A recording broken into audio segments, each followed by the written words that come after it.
বীর চট্টলা টিভি। আসসালামু আলাইকুম। বীর চট্টলা টিভি থেকে আমন্ত্রণ জানাচ্ছি আমি তানিশা সুলতানা আফিফা।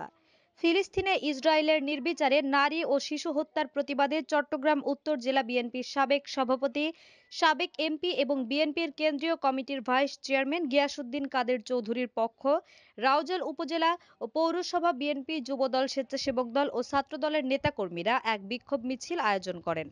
মিছিলটি নগরীর জমিয়াতুল ফালাহ থেকে শুরু হয়ে কাজীর দেউরি আলমাস সিনেমা হল পর্যন্ত প্রদক্ষিণ করে। এ সময় উপস্থিত ছিলেন চট্টগ্রাম উত্তর জেলা বিএনপির সদস্য আবু জাফর চৌধুরী, রাউজান উপজেলা বিএনপির যুগ্ম আহ্বায়ক নুরুল হুদা চেয়ারম্যান, ফিরোজ আহমেদ, সৈয়দ মঞ্জুর আলম, রাউজান পৌরসভার সাবেক কাউন্সিলর রেজা রহিম আজম, আনিসুজ্জামান সোহেল, হাজী মোহাম্মদ জসিম সহ অন্যান্য নেতৃবৃন্দ। এ সময় উপস্থিত নেতাকর্মীরা ইসরায়েলের বর্বরতার তীব্র নিন্দা জানিয়ে অবিলম্বে আন্তর্জাতিক সম্প্রদায়ের হস্তক্ষেপ কামনা করেন।